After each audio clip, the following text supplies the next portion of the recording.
Hi, everyone. This is Dr. Melissa Merrick, President and CEO of Prevent Child Abuse America. I'm so thrilled today to be with Lisa Hamilton. Lisa is the President and CEO of the Annie E. Casey Foundation and just a critical partner in this work.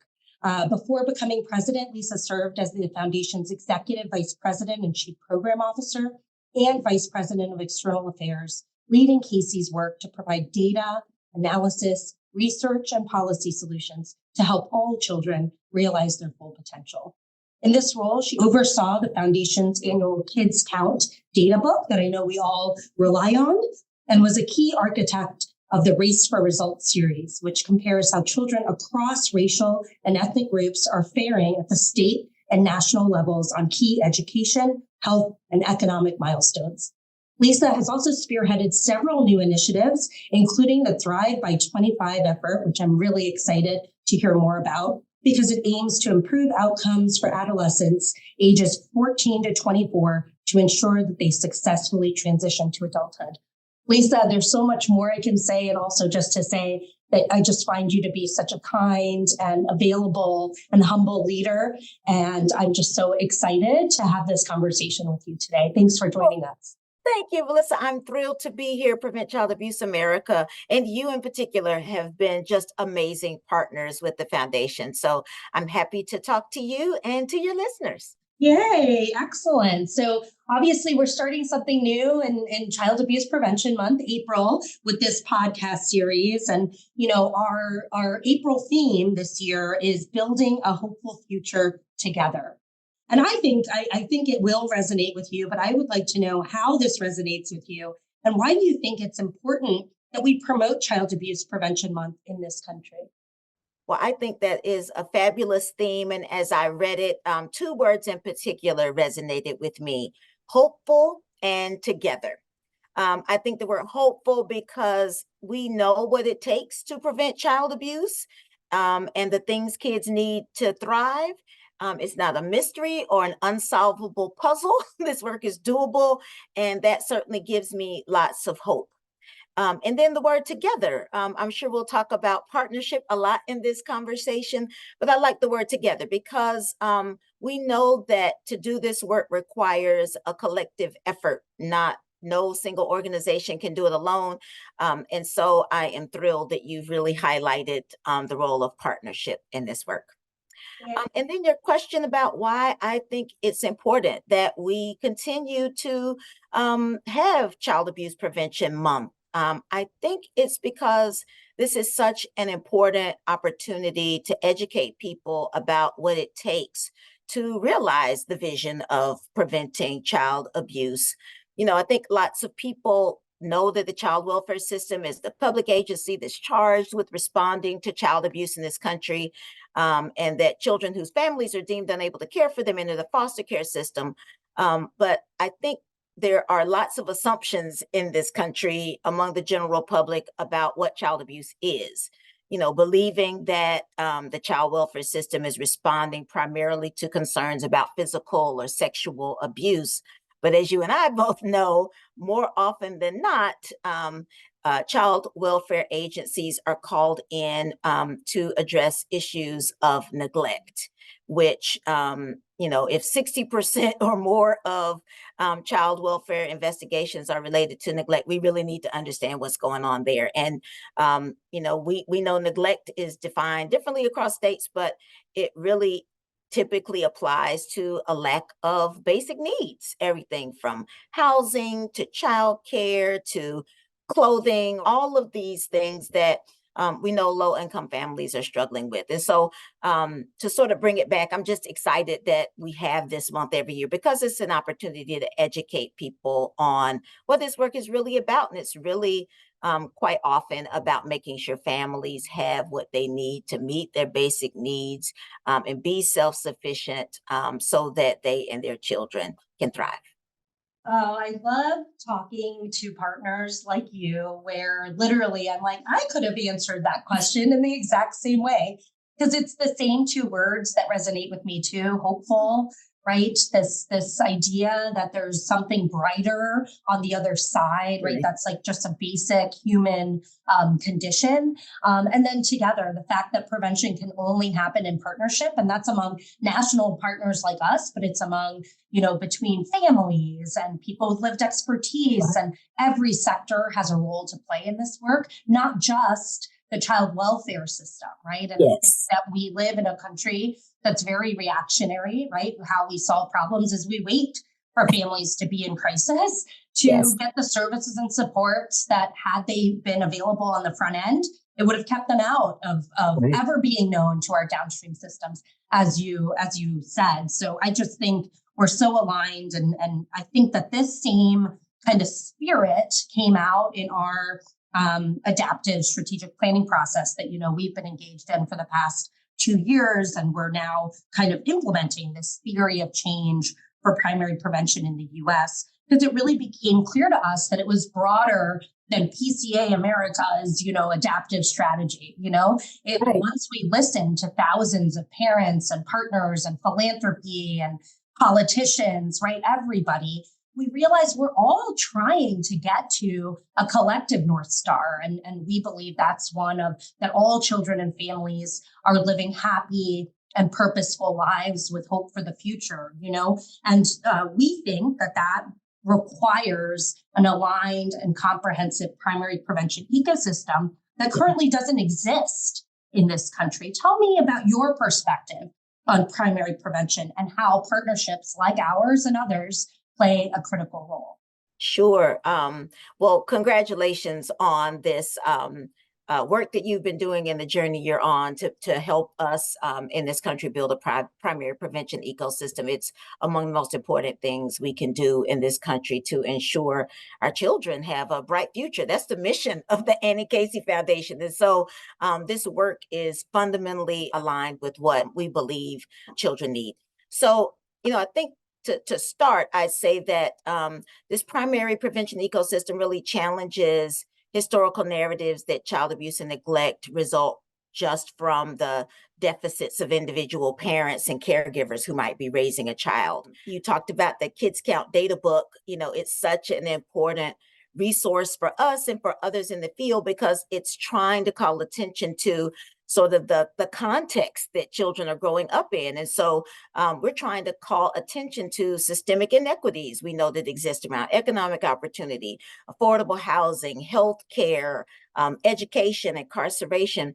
All of these things are societal conditions that make it ever more difficult for families to raise healthy, happy, thriving children.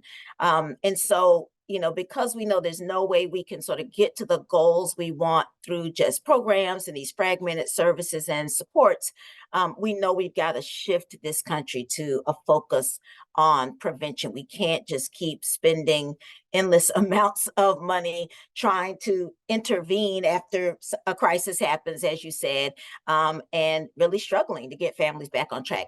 So we love this focus on primary prevention because it calls all of us to think proactively and not reactively.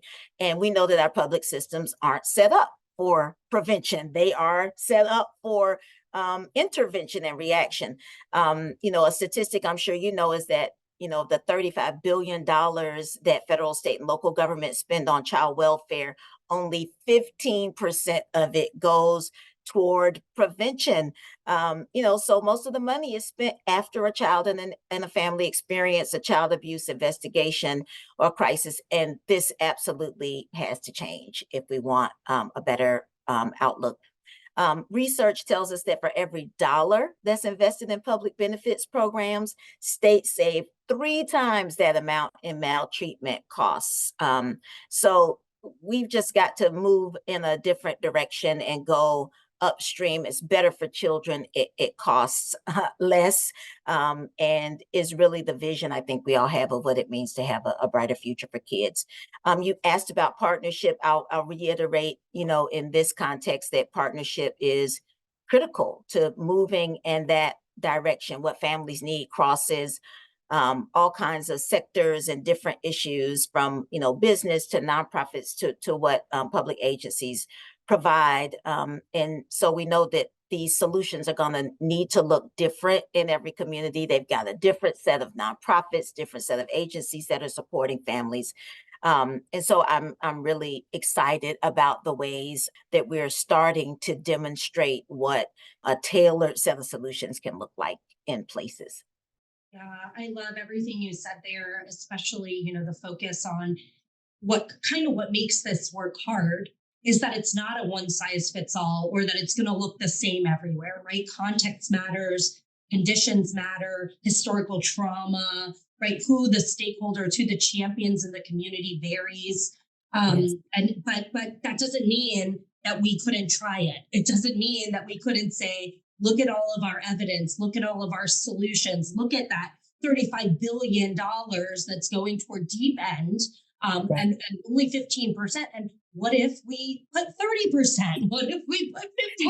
What if we did half? Yeah, it's amazing, right? What we would be able to achieve. And so I think, this is where I know that Annie E. Casey shares this with PCA America and with many of our national partners, but obviously we need a prevention continuum, right? There are going to be families that need intervention, right? Or there are going to be times that we need secondary and tertiary prevention activities. But if we really move to be more upstream, we can curb, or stem the flow of children and families that touch our more deep end, more costly, more reactive systems. So yes, we have what it takes. We do. And I'll even note, we're very excited about the potential of the Family First Act.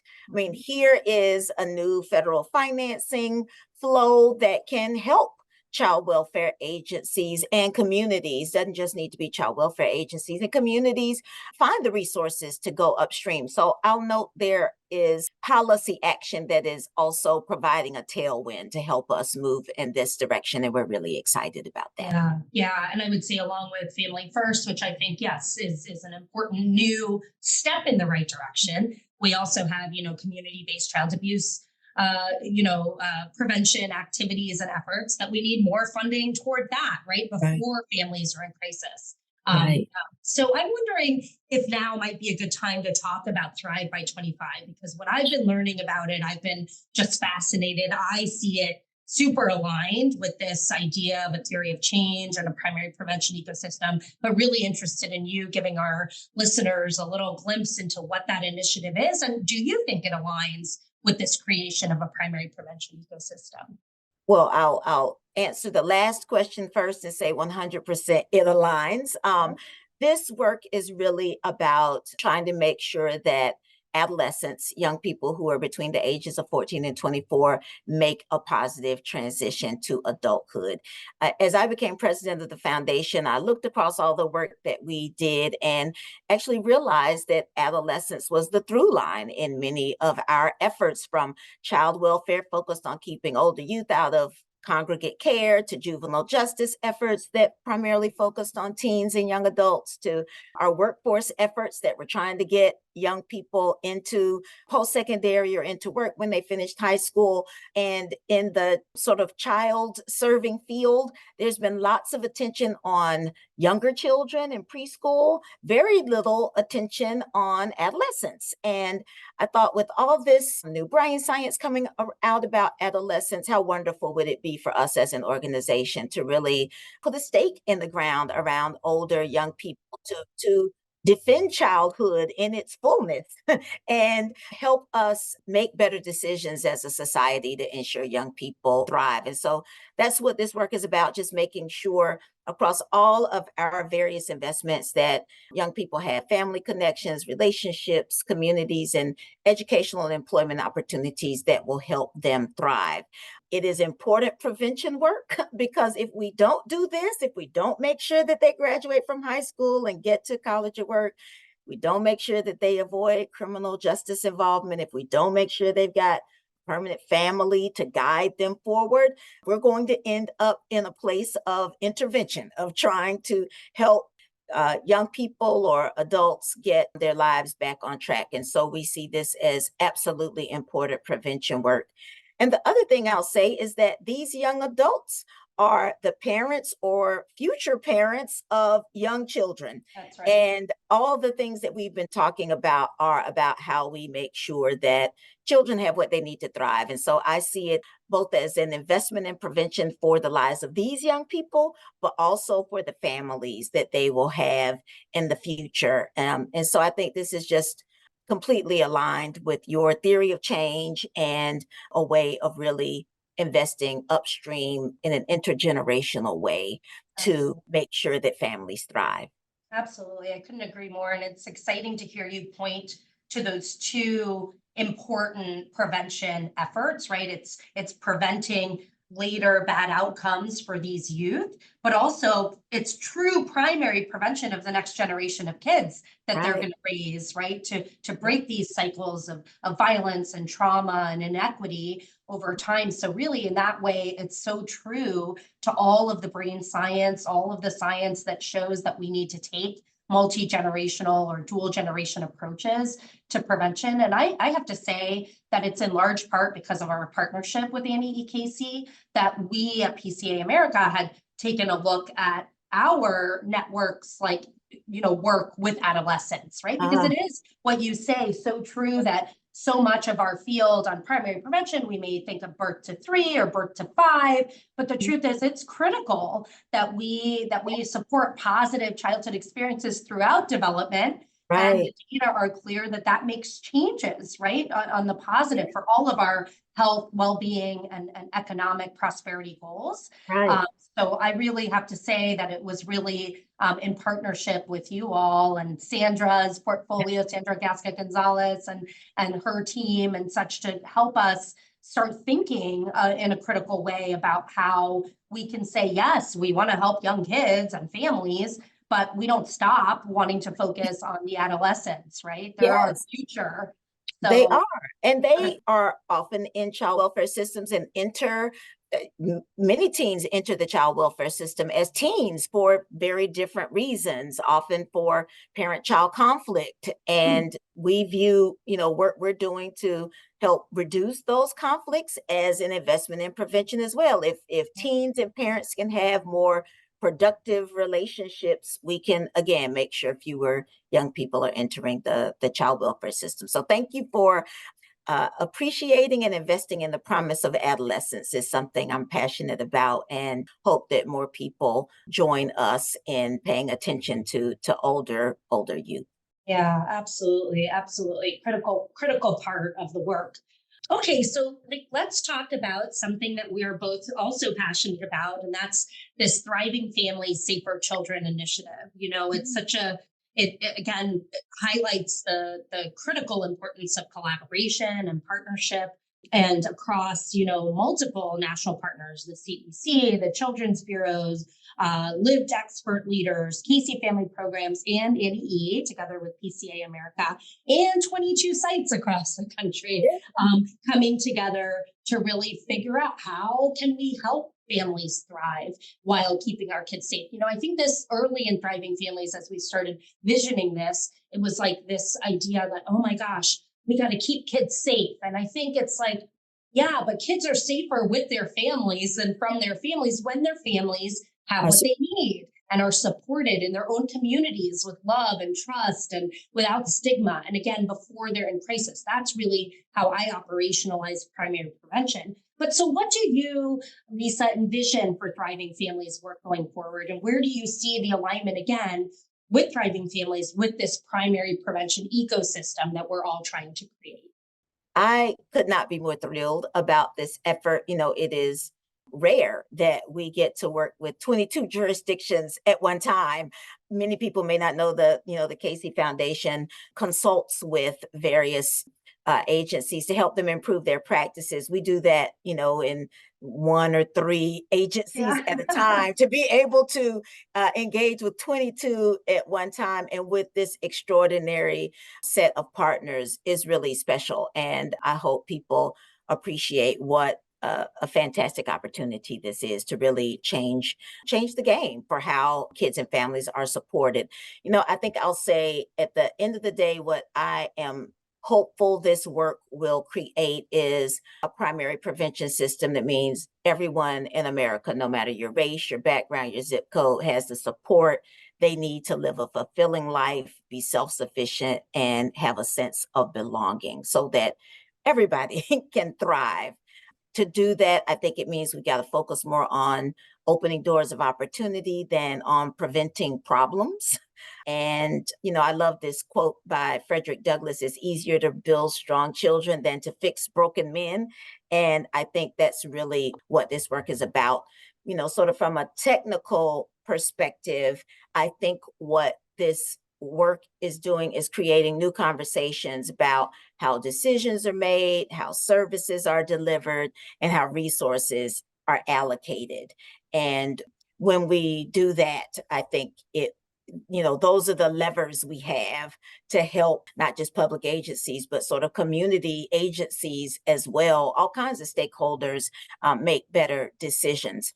We come to this work knowing that nearly 40% of all children and half of Black children in this country come into contact with the child protective system before the age of 18.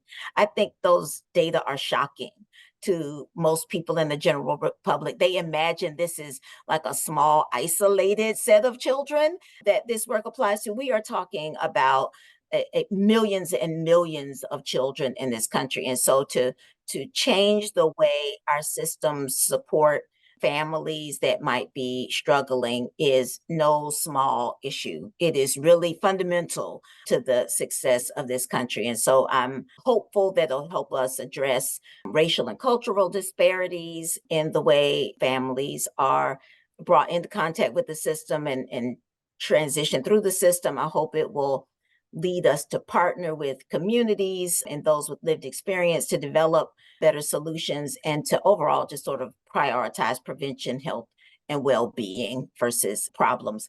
I was talking to one of my colleagues this week and I said, we don't raise our children thinking, how am I going to prevent this problem? We raise our children with the idea of what doors of opportunity can I open for them? How can I help them live their best lives? And that's what we want for all children, is what we invest in and imagine for our own children. And so I think Thriving Families, Safer Children is really the best platform we have to sort of make that vision a reality. Well, and actually, the science is so strong, the data are so clear that my children will actually do better if all of our children are doing better, right? And so I love this. You're kind of articulating something that I know is maybe beyond what we were actually going to talk about today, but we're going to talk about it now because you said it a couple of times and I hear it a lot. It's like the preventing a bad thing, right? Versus what are the good things that we want. And so to me, that means there's kind of a disconnect between the word prevention and actually the work of prevention. Because the work of prevention is to assure the conditions and opportunity, doors of opportunity, the successes, social justice, equitable policies, access to all the good stuff for everyone. That is true prevention, right? But where we get lost is we do the same reactive things, treatment stuff or removal stuff, and then we tap on the word prevention. So now prevention has this like bad name, right? Like, oh, well, if you're preventing child abuse, for example, that means that you think families are going to harm their children. And I have to say, this is a critical thing that we need to dispel. We need to be very vocal and explicit as leaders. I know that you feel like this, like me, to say, no, families love their children. We are all trying to do the very best we can do. And none of us does this job of parenting alone. We all rely on each other and we all need supports. So there's nothing. It takes a village. It takes a village, literally, for all of us. Doesn't matter the degree you have, the amount of money you have, the family system and connectivity you have. None of us does this alone. And so I think the next generation of this work and through this theory of change and our North Star that really aligns so well with your vision at Annie Me, this idea of making sure families have what they need when they need it, delivered in their own communities with love and respect and trust without stigma. before they're in crisis. This is how children and families will be happy and will thrive and will be hopeful for the future, right? Right, right. And I think, helping everyone see the role they have in this work. So many of the families that come in contact with the child welfare system are just families struggling, trying to navigate the complexities of modern life. And I Right. think many decision makers, particularly business decision makers, don't appreciate how what might seem like a smart business decision creates stress and challenge for families. Things as simple as alternating work schedules. If I don't know how many hours I'm working next week or next month, look at the financial challenge that prevents for me. Am I going to be able to pay my bills? Am I going to be able to have the right childcare Yep. situation in place? All those things, I don't think people realize how a very simple decision about how many hours someone works in a week impacts their livelihood and stress levels. I mean, access to transportation, just simple things that if we understood how much they cause compounding problems for Oh, yeah. families that they are then frustrated with and trying to navigate, I think it would help us all make more compassionate and thoughtful decisions, whether you're a business leader or a policy maker. You or your child having access to healthcare is critically important. If you as a parent are struggling and can't get access to mental health services because you don't have health insurance, again, this puts families in a really vulnerable place. That is what we're trying to prevent upstream. So everything from, just making sure they have health care, behavioral health care, safe, affordable housing, regular work schedules that let Yeah. them know what they can plan around. All of these things contribute to either the positive experiences families can have or the extraordinarily stressful circumstances that can lead to poor outcomes for their children. Oh, I just love how you operationalized all of the context, all of the different pieces that go into keeping a family strong, right? To helping families work, they need childcare. We just did, as you know, a congressional briefing in March on the Hill on primary prevention of child abuse and neglect, and had partners from Annie E and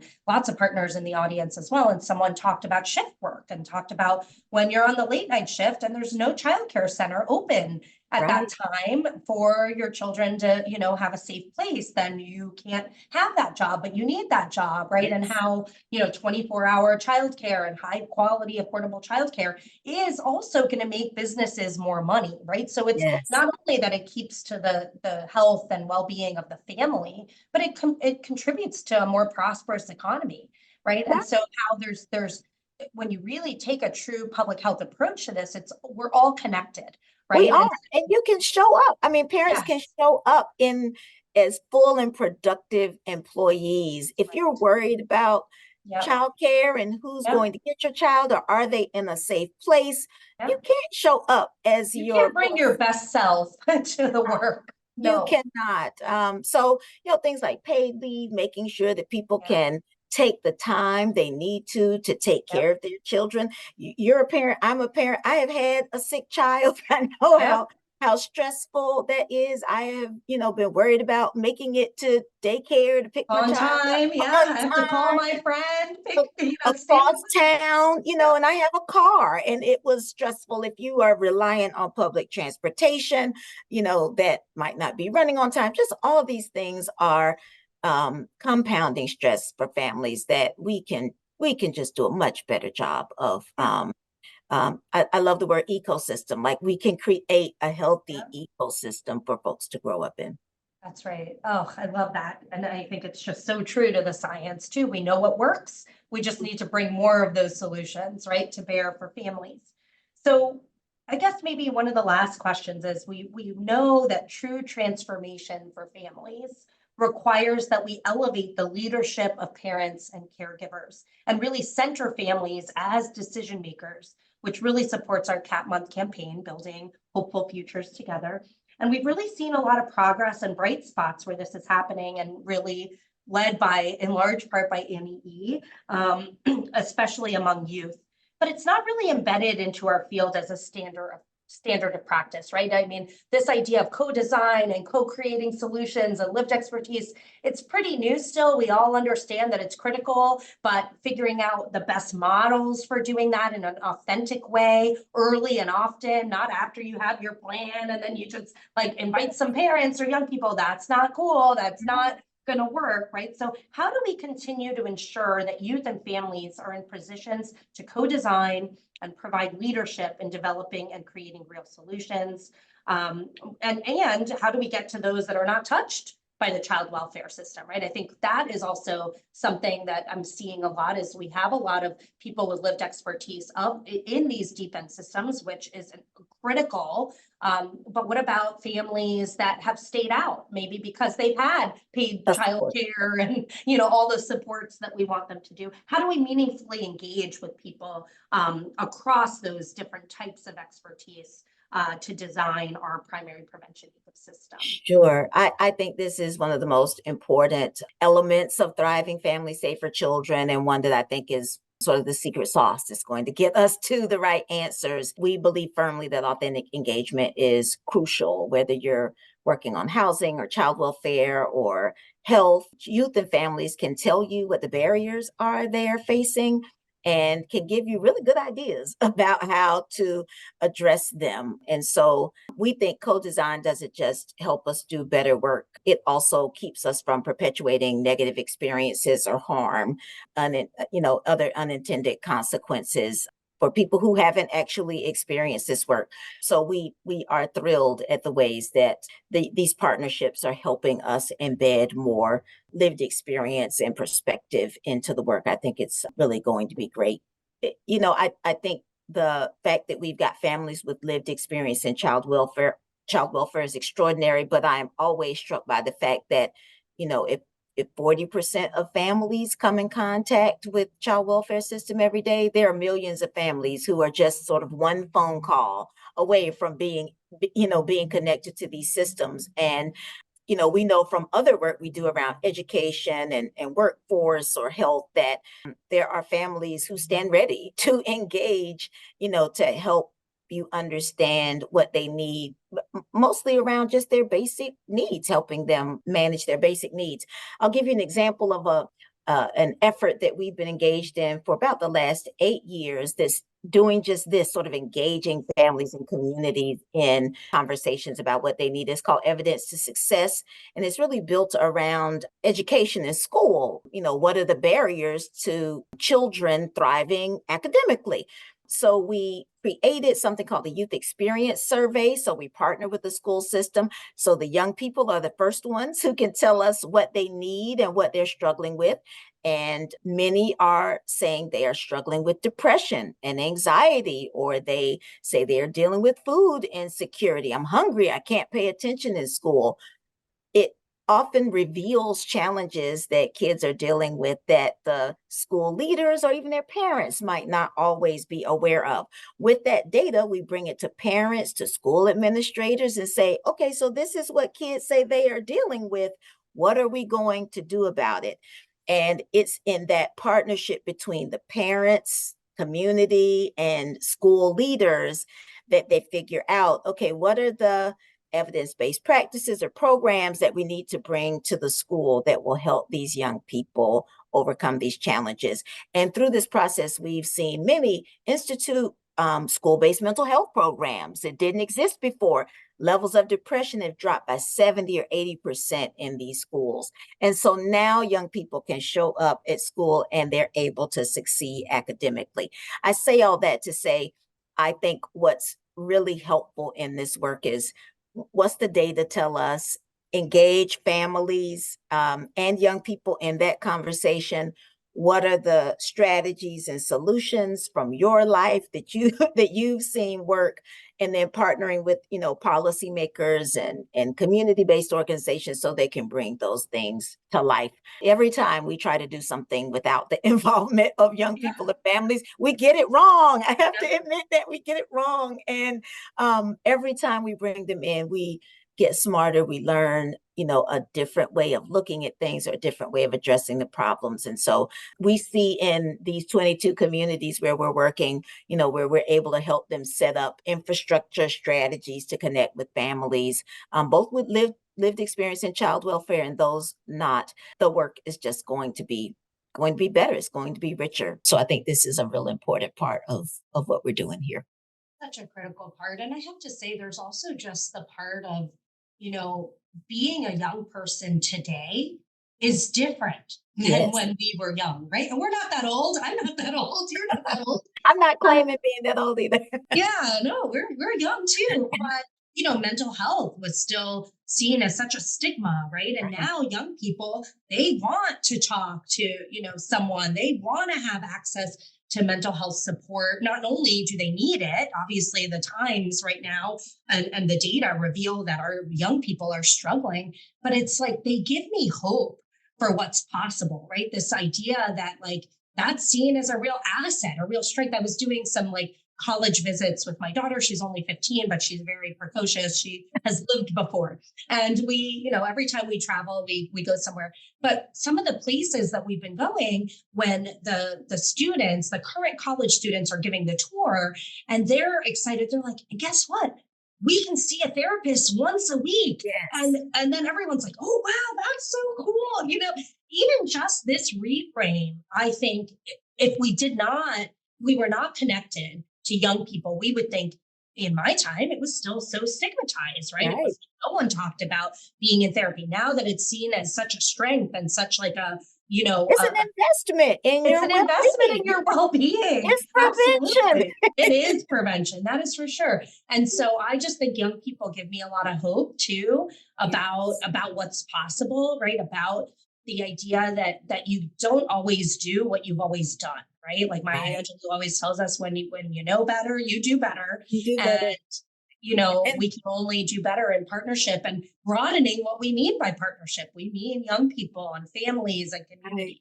And young people are so empathetic. I am always struck by how, no matter what they've been through, their deepest goal is to prevent someone else from having to experience that. That is always the most beautiful thing that comes out of talking with young people. I think folks don't really appreciate how your sort of empathy center turns on in adolescence. And every young person I've met, they are willing to share very hard truths about their lives and about their journey in hopes that it will keep just one other young person from having the same challenge. And I think that's such a gift of them to reveal themselves, to advocate so that they can help other young people have positive, productive lives.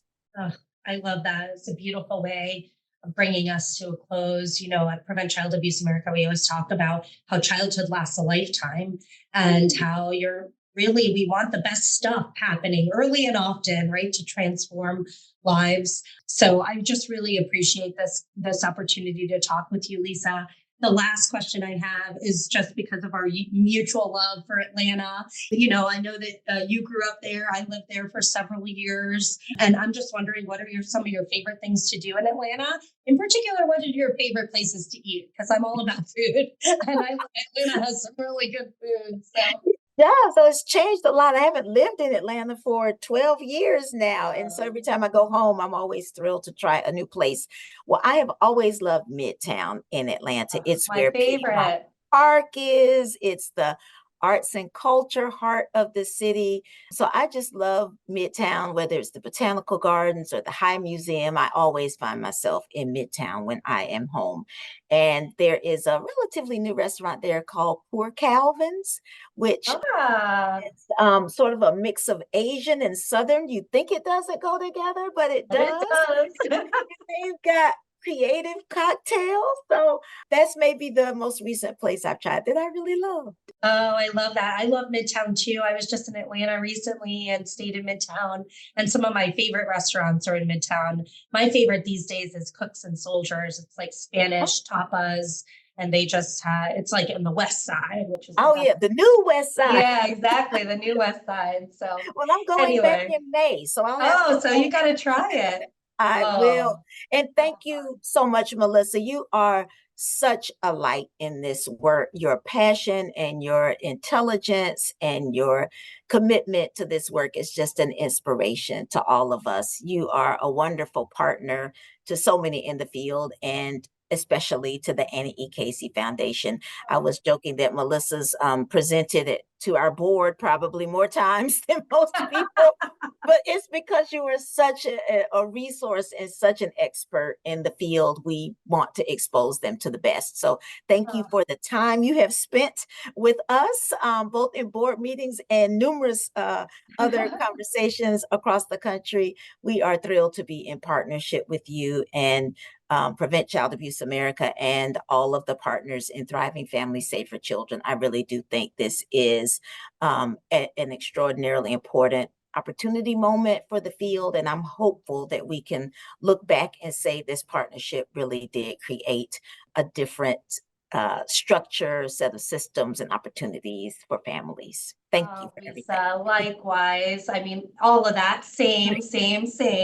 And really, your tremendous leadership, you are a light, and people, your leadership shines through. And I know that we will look back and say that the partnership and the way that we are co-creating a new vision for children and families in this country, so much of it is because of your leadership and all of the wonderful leaders at Annie E. Casey, the way that you lift up, again, young people, adolescents, and just the power of not always doing things the same way, right? And again, being good partners. I just think together we really can prevent some of the nation's leading causes of death and illness and disparity. And we could really we can realize in our lifetimes the vision of hope and well-being and thriving and love. So thank you, Lisa, so much. Look forward to many other opportunities to connecting soon. Thanks for tuning in to this exclusive episode. The 2024 Cat Month series can be streamed on our Cat Month page, preventchildabuse.org/Cat Month 2024, and wherever you listen to your podcasts. You can find more information at preventchildabuse.org and on our social media channels. Remember, prevention is possible, and together we can prevent child abuse, America, because childhood lasts a lifetime.